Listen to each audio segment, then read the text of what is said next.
So yeah, I'm not sure what was said there, but I might repeat some now, but I'm Sille and I come from Danish Center for Conflict Resolution, where I'm a deputy chair. And Danish Center for Conflict Resolution, I will get into that later in my presentation, but it's a non-for-profit organization that based in Denmark, works primarily in Denmark, but also in international grounds. It's focusing not so much on international conflicts in the state manner scale, but on the civil society. And apart from that, I have another hat because I'm here in Ukraine because I'm a project assistant to the Danish Red Cross, and we have, with the Ukrainian Red Cross Society, implemented work in conflict resolution and nonviolent communication with the volunteers and youth of Ukrainian Red Cross Society and other civil society organizations, and I will also get into that. Can you speak a bit louder? Louder, of course, yes. And please interrupt me if you have any questions, any comments, any suggestions, anything. Okay. So these are points I will go through in the talk. First, I'll just talk in civil society and what role it plays in conflict resolution. And then I'll get into the Danish Center of Conflict Resolution and the work we do and the approach we have. And that leads to the implementation of the projects we've done here in Ukraine. And then covering why youth is a strength to work with in civil society and how volunteers can be a force. And then I will cover some of the models, some of the methodologies that we would be, or I would be using in the trainings I would do for youth and volunteers. I will not go through them as I would in a training, but I will just present them.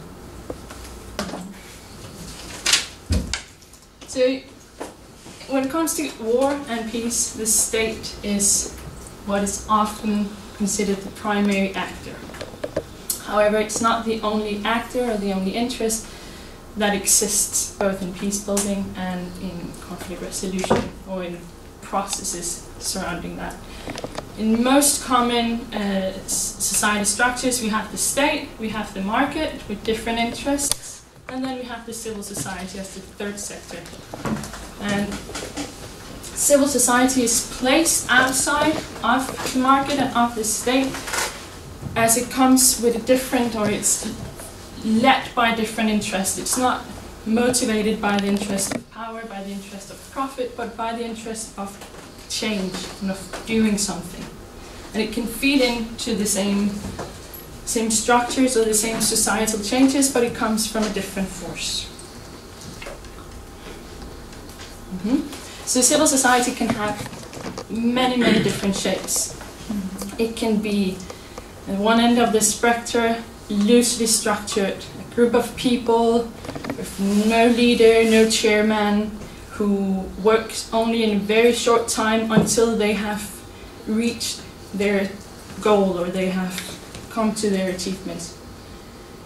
Making sure that the road that's been supposed to go through the park is gone around it. That could be one. And then on the other spectrum, organizations that are structured with thorough processes, with chairmen, with statutes, with constitutions, and everything in between that.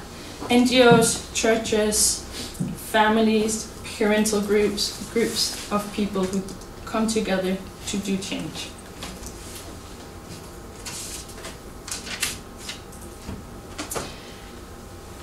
Let me just see. Yes. Lektor, he is a professor whose approach is that we cannot work on conflict resolution if we don't work from civil society.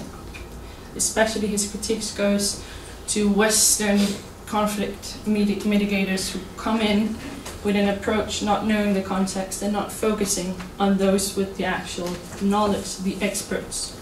So that's the approach of why it's necessary to work with civil society. Because the civil society in a given context are the experts on that context. And by empowering, by training, by opening up for ideas, they will become the voice that's needed. Yes. And 2 ways of working with civil society is by engaging youth and by working through volunteers as the source. Danish Center for Conflict Resolution. We have this approach. Maybe if we go to the next slide. We were founded in 1994 as a non-for-profit organization. We consist of 3 rooms in the organization. One working on volunteers, on youth, doing workshops for those who cannot afford to have the empowerment or the training that they might need in given context. We have a room that works on mediation. Could be perpetrator and victim mediation. It could be mediation with the police and groups in conflict in society. And then we have the last group that does trainings of different kinds. It can be trainings over a 6-month period for the health staff in how to deal with people, how to interact with people. Because what our focus is on interrelational conflicts. It's on societal conflicts and personal conflicts. And we believe that once you know how to deal with your own conflicts, once you know what's at stake, and once you understand yourself in a context, then you have taken the first step to also being that force of change in conflict relations, either in society or in your personal family or circles. And we believe, but to stay there, but we believe everybody can learn to deal with conflicts. From kids to adults to politicians to people working with, so everybody can learn it. That's cool. See? What I do for the Center for Conflict Resolution is I go out and train youth and volunteers. I do that in international settings of trainings for a period of a week, training volunteers in how to be that change in their own society, or how to be that change in their own organization or university or whatever group it might be. It can be, I've trained people, young people who are members of union groups, labor union groups, and different civil society organizations, to young teachers, students of teaching. So that's my main focus, or my main task with the Danish Center for Conflict Resolution. I focus on conflict understanding and conflict resolution in a personal sense, on non-violent communication, on dialogue, and on do no harm. Those are the main areas of my trainings. We believe in the Danish Center for Conflict Resolution that conflicts are the disagreements that leads to tensions, either within oneself or between 2 people. And these are the interrelational conflicts. And by focusing on interrelational conflicts in society with youth, it can lead to the social cohesion and the social changes. So I can easily be in a conflict with you, it's okay, without you knowing it, because it's in me, but it's still affecting the relationship. It's still creating tensions. So that's a conflict. They are part of life, and we cannot get around them, and we should not. We should not avoid them. The easiest way out of a conflict is if we go through it, is if we deal with the conflict. Conflicts can lead to changes, if they're positive changes, if they're dealt with in the right manner. The Chinese sign for crisis consists of 2 different signs. One that means danger, and the other that means possibility. And that is a conflict. If it's dealt with in the right way, it's possibility. If it's dealt with in the wrong way, or completely avoided, it means danger.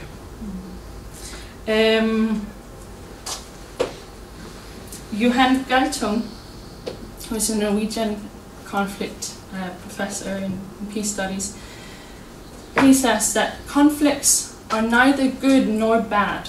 It's how we deal with them that's the defining power, or the defining source. And he went away from the traditional zero-sum chart. So he went from, there's one possibility where A wins, there's the other where B wins. There's the one where we reach a compromise neither of us is happy about. There's the one where we completely avoid the conflict. And then there's the fifth opportunity that leads to changes, that leads to transformation. And that's where we want to head to. Sorry. You're right. Yeah. So the Danish Red Cross and Ukrainian Red Cross Society, we have worked for now 2 years on implementing these forces, these structures with youth, with volunteers in selected target areas. As you know better than me, the conflict in East Ukraine has resulted in many conflicts, not just the direct war or the direct violence, but also conflicts in societies, conflicts in families, conflicts in neighborhoods. And to have the youth mediate, without going in as a direct mediator between two parts, but mediate on the community level, we believe that that's the first step of empowering and of changing. So we have, you go to the next slide. Okay. The Ukrainian Red Cross are the implementer of the project, and we are, Danish Red Cross are supporting, with support from the Danish Center for Conflict Resolution, in utilizing the energy of the youth for change, and training the youth to be implementing in their daily lives nonviolent communication as a tool, dialogue and active listening and curiosity, which are some of the foundations behind dialogue and the means of nonviolent communication. So we have been providing a space to train volunteers who now are the experts with the field. So they are going out with complete ownership of the training they have received, with follow-ups and with, of course, the support they need. But so now they are leading the process in their communities. They are implementing workshops for the youth. They are starting up initiatives in social cohesion. You go to the next one.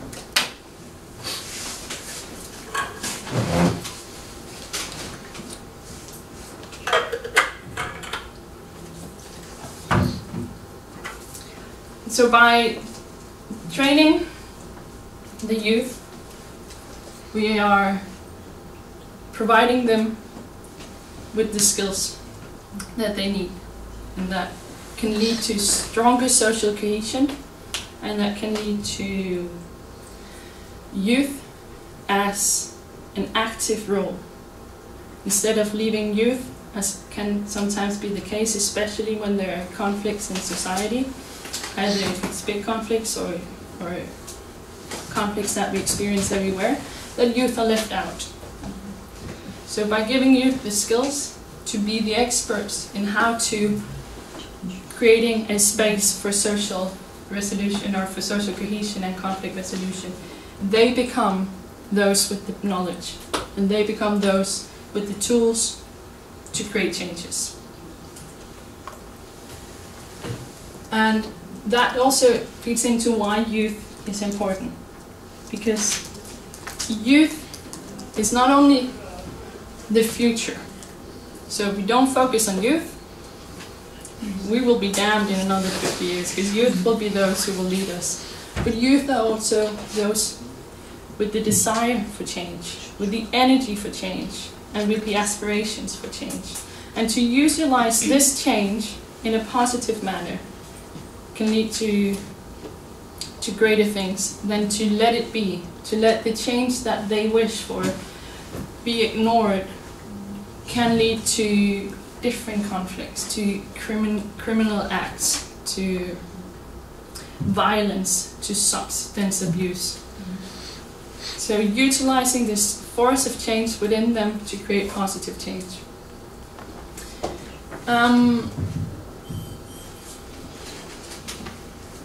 And this also again feeds into Letter's point of focusing on the civil society from the bottom and up in order to create any positive changes and in order to reach any conflict resolution or any conflict understanding.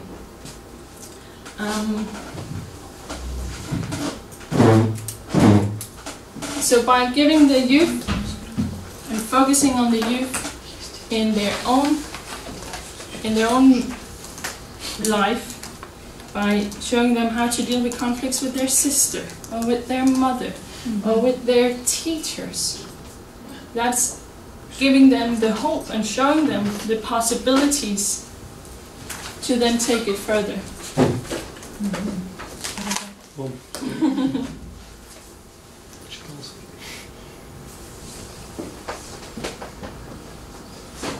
In conflict resolution, in the Danish Center of Conflict Resolution, we say that, just as Galtung says, there's no wrong or bad or good conflicts. There's also no right or wrong conflicts. My conflict and the way I experience it is just as right as yours, even if their experience is completely different. Yeah. And we are only the experts on our own conflicts. But by providing a language and by providing tools to express the knowledge we have of our own experience, and that gives the opportunity to give ownership back, to provide the platform of making individuals experts on their individual experience in the greater experience that is taking place. Volunteers as an element in this approach, because for sustainable matters, for involving all of civil society, we cannot rely on experts coming in, and we cannot rely on the conflicts to be resolved on a level of diplomats and mediators to come in. But volunteers provide a strength that is not seen in many other places, because they come from the force of simply just wanting to act. So using that to create the platform where they then can act.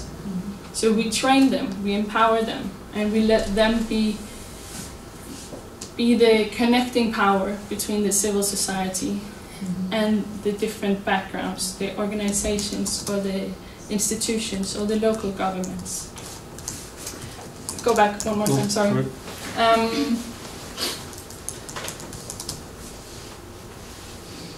Galtung, he also says that negative peace is not what we want to strive for. Negative peace is peace where there's no violence, no direct violence, but there can still be a structural violence and there can still be a cultural violence. And positive peace is not achieved before we have eradicated all the three different violence.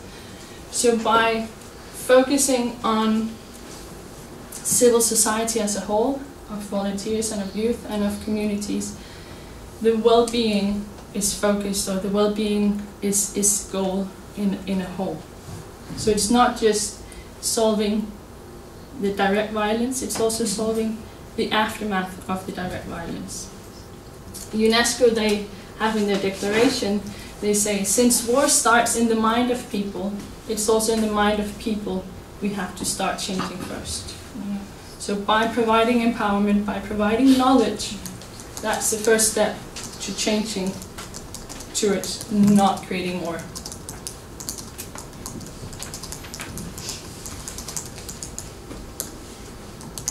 I think I already covered this somewhat, but maybe as a wrap-up of this, before I go on to the next, I have 2 models I will show you of how we work. I will describe what could be a typical training from the Danish Center for Conflict Resolution. So, leaning up against the knowledge or the understanding we have of conflicts being a given, a part of life that we cannot, nor should we, ignore. So that is the starting point. Conflicts will be with me as much as my need for breathing or eating. And it's not bad conflicts, we just have to find out how to deal with them. And no matter how much you work in the field of interrelational and community conflict resolution, you can't avoid conflicts. I still get conflicts with my sister or on the street, or that's life. But it's just up to me to find out how I deal with it, how I don't let it affect the relationship, how I don't let it affect the situation. And so we work in a training situation, could be whether it's a 3-hour workshop for youth volunteers, of introducing them to the different theories behind, and introducing them and giving them the courage to understand that conflicts are not dangerous. Conflicts are not to be avoided. Conflicts are just to be dealt with in a proper manner. And then to giving trainings of a week-long period where we train the volunteers and we train the youth in being able to actually counsel or advise others or counsel in their conflicts. So it's not mediating, but it's having the tools to help others get clarity about their conflicts. You go to the next slide. This is one of the models that we work from. This is one of 2 conflict escalations. Because just as conflicts are universal, just as conflicts are for everyone part of our daily lives, conflicts also, and this is whether it's an international violent conflict to an interrelational conflict with your mother, they follow the same patterns. They don't follow necessarily in the same, or definitely not in the same strength. And conflicts don't necessarily follow the same steps, but conflicts follow the same patterns, just as we humans react in the same way. And that's again whether it's big violent conflicts or an interrelational personal conflict. This conflict staircase, as we call it, is developed by the Danish Center for Conflict Resolution, but it's inspired by Belfast University in Northern Ireland. And there's not one direct source to this model, so there are probably also other sources. But this one we have developed, and this is an example of a conflict that escalates more visibly, and we have different ways of reacting in conflicts. So some will maybe find that their conflict is not as outspoken, but they follow the same steps. And I'll just briefly go through. The first step here, it's disagreement.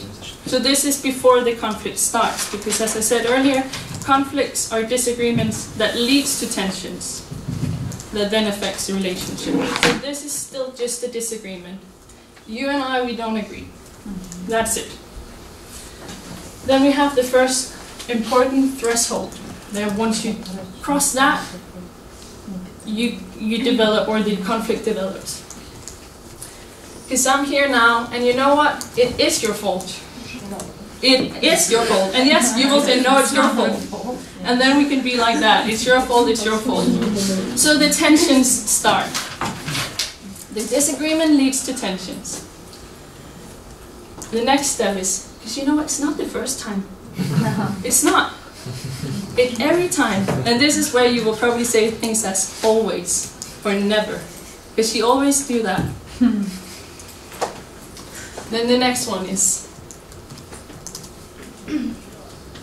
the next one is here. That's where it's you and me. It's always, it's never, and it's not the first time. Then we have the next important threshold.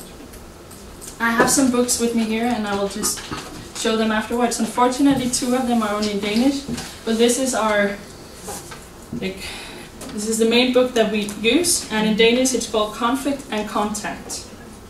Because contact is what we have to maintain to solve the conflict. And if we lost contact, we have to work towards gaining contact back.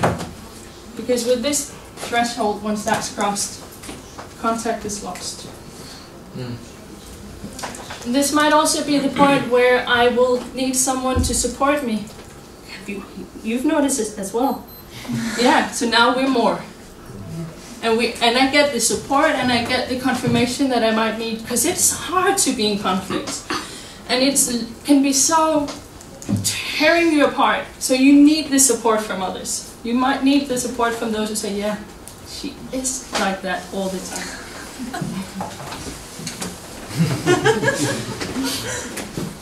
Then we have enemy images. Because she said, no, you're not. and it's no good. With her, it's no good. It doesn't even matter. Because I've tried it before, it doesn't even matter if I try again. Because that's just how she is. Those ones, you know, those people who are just those ones, you can't deal with them. In violent conflicts, you will have this with the Nazi Germans. They call the Jews rats. So they were rats. It's easier not to deal with them if you create an enemy picture. In Rwanda, the Tutsis were called cockroaches. So you create an enemy picture of the enemy as an easier way to justify why you're not dealing with it. Then we come to open hostility. And by this time, none of you are doubting that there's a conflict here. Maybe whenever she talks, I roll my eyes. And she goes again, yeah. Or interrupt her, and she laughs. Did you see she laughed just now as I was speaking? And it doesn't, it's clear. And then the last one is polarization. You know, I'm not even going to be in the class when she's there. I can't be in the same room as her. So I'm going to move myself away from the conflict situation. So the idea is to avoid it getting up here, or if you get up here, to find a way down. This staircase isn't taking one step at a time. The disagreement can be a disagreement, and then like that, I'm up here. Or I can maybe then try and get the support from someone, and then that someone helps me down a bit, so I get down here. So we can move up and down of the staircase in a conflict. And we can do it very quickly, yeah? It can also happen like that, and it can happen over years. Yeah. And that is also to do with our past experiences. It also is to do with our state of mind. Many things plays in how we act and react in conflicts. We also have the other one where the conflict is more internal, where I might not be expressing the tensions, and that often leads to more self-doubt, where I would go spend a lot of time with, maybe it is me. No, but it is her. I swear it's her. No, but maybe it's me because I think I said something that upset someone else. So maybe, no, but this isn't fair. So it's not just me. It can be. So you will have more of an inner dialogue. So this is the conflict escalation, the staircase. And this is the same whether it's between you and me or whether it's between two states. The expression varies, the force varies, and the people affected and involved varies. And the length, as you said, it can be from half an hour to half a lifetime. And even if you're at polarization, it's important to remember that you can still come down. You're not stuck at polarization just because you ended there or landed there. You can still come down. So the next one is, how do we then come down? How do we de-escalate the conflict? This is the idea of nonviolent communication as developed by Rosenberg, and he says that he developed 4 inherent needs, 4 inherent breaches that we have to focus on. This model here is developed by Danish Center for Conflict Resolution. I then developed my own and added an element, and I will come to that later, why I added that element already here. Because Rosenberg, he says that first we have to distinguish facts from interpretations. That's in the head. So we have to think, what happened and how did I interpret what happened? That's why I added the backpack. Because we interpret that differently depending on what we bring with us. So what's in our past is affecting how we judge things and how we see and understand things. So what happened was I spoke, she got up, left the room and closed the door. That's the facts. Everybody in the room would say the same. How I interpreted that thing was she interrupted me and she slammed the door just to annoy me. So that's the facts and interpretations. Then we go down to the heart, the feelings. Because what happened and how I experienced what happened made me feel angry, ashamed, embarrassed, insecure, frustrated, annoyed, whatever it might make us feel. And here it's important to keep it within ourselves, with ourselves, because I cannot feel that she was, So I feel angry, but I can't feel that she was being irritating. No, I feel something, and she feels something. And these 2 feelings can be completely different, but they're still right for both people. Then we have the needs. That's the stomach. Because what needs were not met since I felt this? I have a need for order. And so when she left the room as I spoke, I got confused or insecure. Or I have a need for respect. And when she came late for my appointment or our appointment, it made me angry.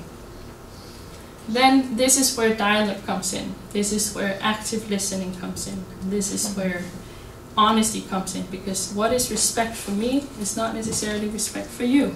So this is where we have to communicate. Respect for me means when we have an appointment and we say we meet at 3, we meet at 3. Then you can say, okay, that's not how I understood respect, because respect for me is that you show tolerance. And so I was hoping you could show tolerance when I came late. So we have to question, we have to open up. So the needs were not met, that leads to us feeling something, that leads to us reacting. And then the last one, that's the legs, the possibilities, the actions. This is where hope lies, and this is also where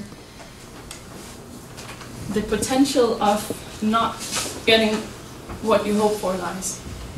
Because these are the actions. And I cannot have my actions as being that I need you to do something.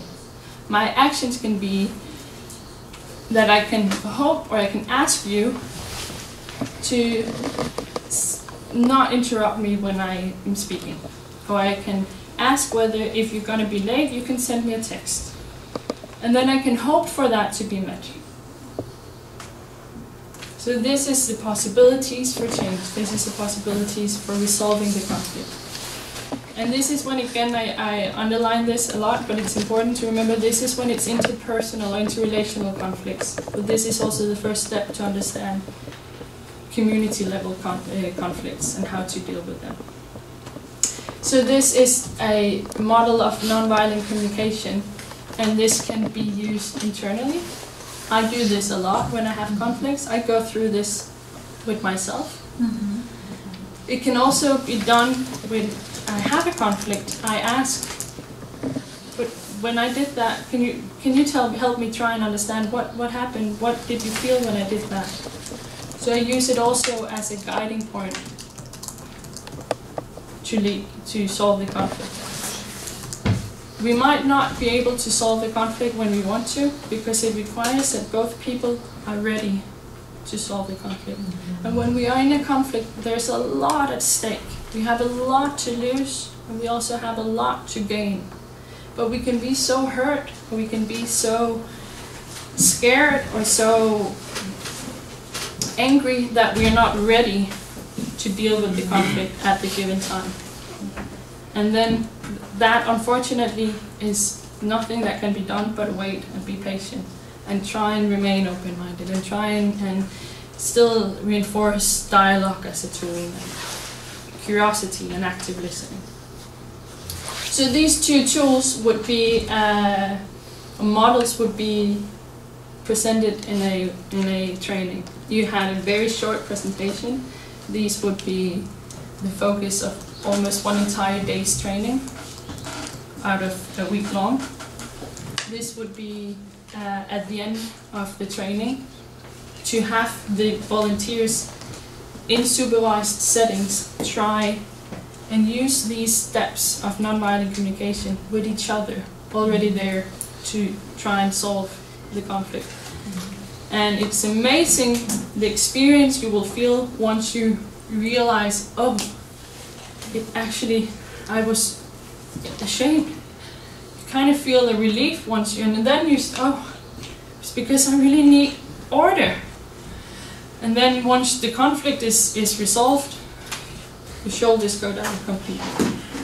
And the idea is once the volunteers and once the youth have experienced this on themselves, they also have the power and force and energy to try and use this in the communities. And that will then lead to social cohesion as a stronger force and the community or societal conflicts to be resolved or to be the first step taken to resolving them. And then there's questions.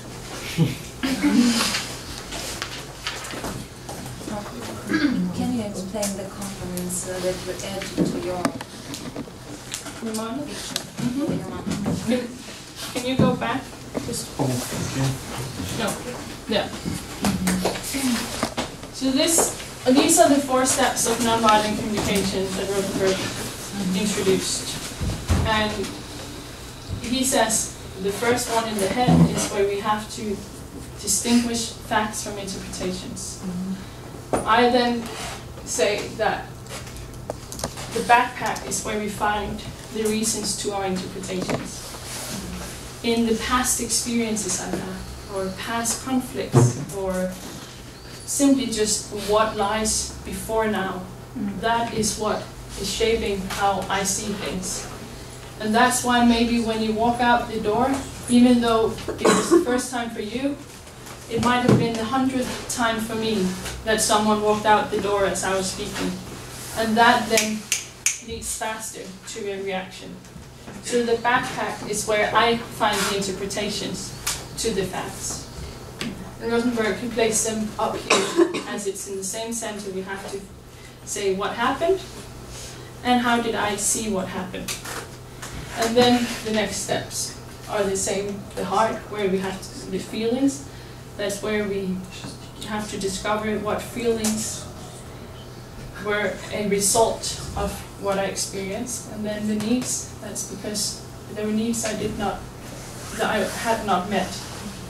Needs can also be food, sleep, air, to be able to breathe. And then there are the needs that are common, universal. It's to be recognized, to have love. These are common, universal needs. And then there are the needs that varies. Needs for order. Not everybody have a need for order. That's just how it is. But everybody they need to be recognized and to be loved. And then the actions. But actions are possibilities. Thank you. Okay, actually I have two questions. One is, do you believe that a conflict can be resolved if only one part makes efforts to it? And the second question is, could you please specify which conflicts are distinct for the Danish society? Maybe something about religion or ethnicity or language or something like this. The first question, whether a conflict can be solved or resolved if only one party is willing to do that. Parts of the conflict, yes. But the entire conflict, no, not necessarily. It can be that the first steps is for me, an example, I had a conflict with a colleague. The conflict was within me. He didn't know about the conflict, but it affected our relationship because I didn't come to any of the meetings. And I alone solved the conflict because that was a conflict within me. So I went through these steps and I realized what I needed to do and I acted on it, and it took a long time. This was years. And once I acted on it, now our relationship is fine. Yes, but he didn't know about yeah. it. And then there's the other one where both parties know. And then we need to have both parties willing to change. And we sometimes cannot do anything but wait and be patient.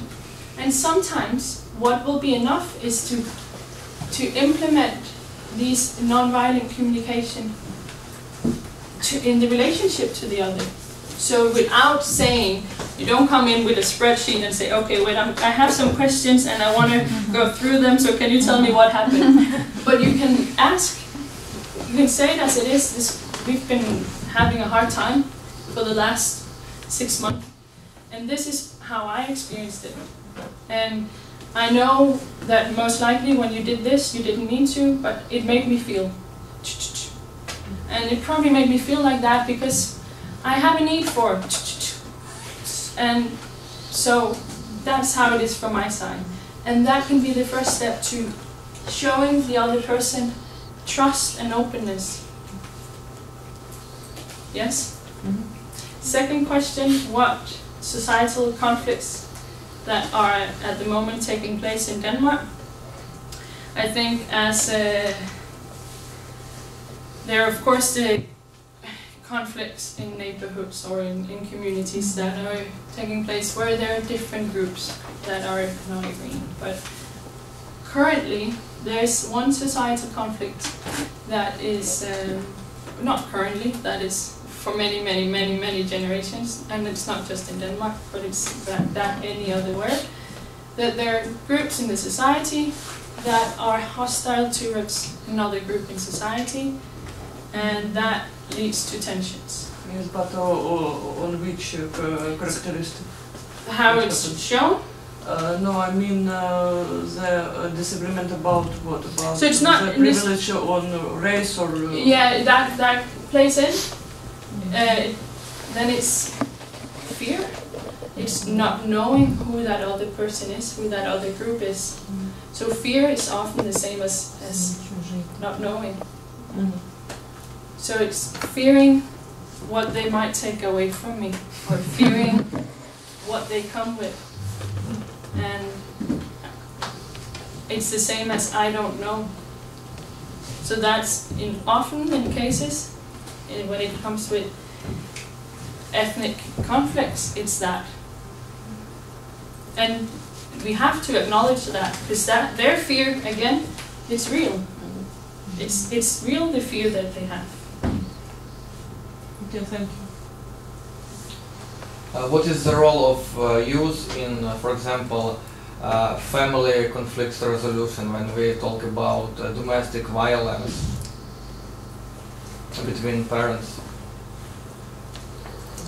That's a difficult one, especially because then the conflict is not just, it has escalated to a point, but we also have other structures playing in.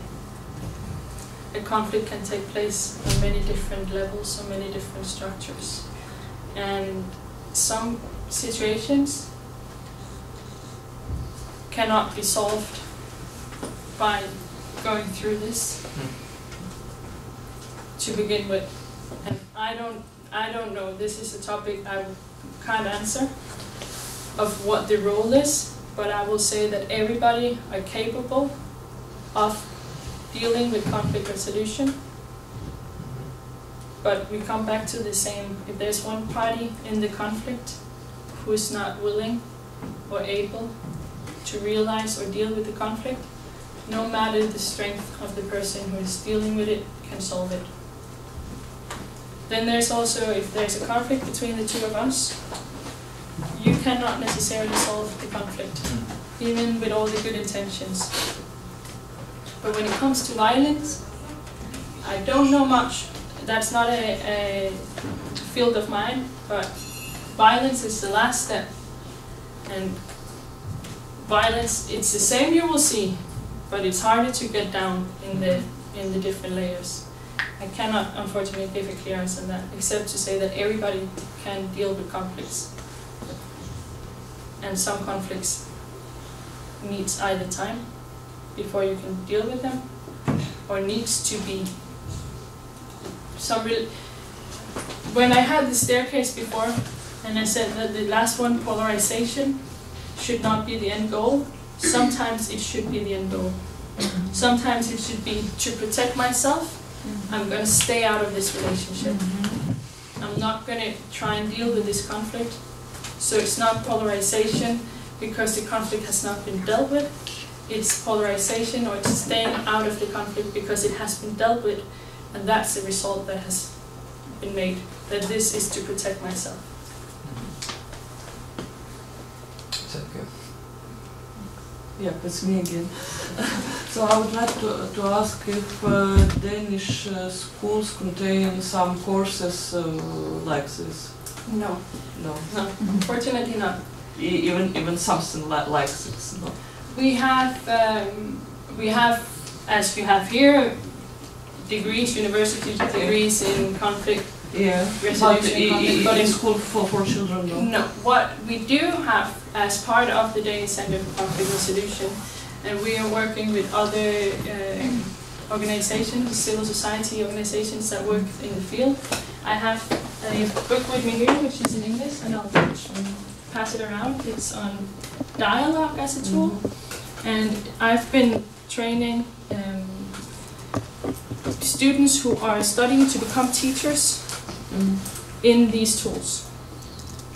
To have these students, to have them or to provide them with the tools on how to deal with students in their classrooms once they come out to become teachers. But it's not institutionalized in the curriculum, no. These are different special agreements that have been made with different institutions or schools. We also have another offer in the Danish Center for Conflict Resolution, where we work with another organization that trains school kids in age 8 to 15 in how to be what we call student and youth, or student and children mediators. So to create in their classroom, in their community, a framework of how to deal with conflicts and how to acknowledge and recognize them. Are you working on the program of course to implement in the schools of Denmark? No, it's not. Do you plan to? I would love it to be part of the curriculum. I think it should be. It's just as important as knowing how to congregate verbs if you're a teacher of language. I think so. But I think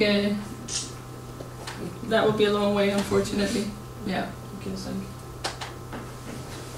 you. Any more questions? So, Sілле, yes. How we can do, for example, to reduce some big conflicts to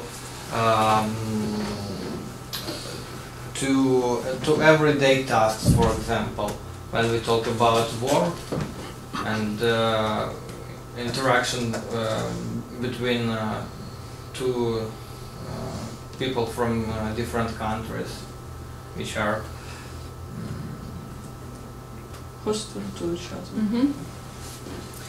So How we can to reduce these big conflicts to daily tasks? I'm not sure if I get your question, but let me give you an answer and then you tell me if it answers your question. I believe, or we believe in the Danish Center for Conflict Resolution, I believe that working with conflict resolution on a community level is one way of working on conflict resolution on the national level, on state level. Conflicts affects or needs to be dealt with in different ways, and the conflict, if we take the conflict of Ukraine now, there's a big conflict, violent conflict, which leads to other conflicts. And just as youth and volunteers have a strength in one part of this conflict resolution area, so do mediators or diplomats or politicians or governments, or they play a role in other aspects of resolving the conflict. So I, as an individual, can create social cohesion and can create an openness in my community, which can lead to the changes, which can then grow and can affect others. But I cannot, with my position, solve anything from a diplomatic status from the top. So it has to be dealt with both ways. Does that answer your question? I think so. Yeah. Thank you. Сілле, thank you so. It was a wonderful speech. And let me ask you a question. As we know, you got a master's degree in social sciences. So how your education helps your everyday work, social work, and do you use some sociological methods or statistical tools in your work? Yes, I do. I have a degree in religious studies and global sociology, focusing on international migration, and that is definitely something I'm using in my professional life now. I think that, and I bet you will all agree, that there are two things we learn. There are the things we can look up in our books after we learned it, because we will forget it again. And then there are the things that shapes us, and that forms us, and that affects how we approach things, and how we, with a critical point of view, will understand things differently than we did before we learned it. And we did not realize we learned that, but we did. And that is something I use all the time. Yes. Whenever I have to deal with budgeting or statistics and do graphs, I will have to look it up still. But the most important lesson is, for me, the lesson I'm not aware of, but which has definitely shaped the way I deal, and I use it a lot, my social background in how I deal with when I have to do reports, my critical point of view when I both read and write for my reports, when I interview people, when I do this. So, yeah. Okay, thank you. Thank you. If that's all, we can make a photo together. No, сейчас. But I think I'm too tall to be... One more, please. Cheese. Okay, that's good. Может кто-то со мной еще? А попросить, пожалуйста.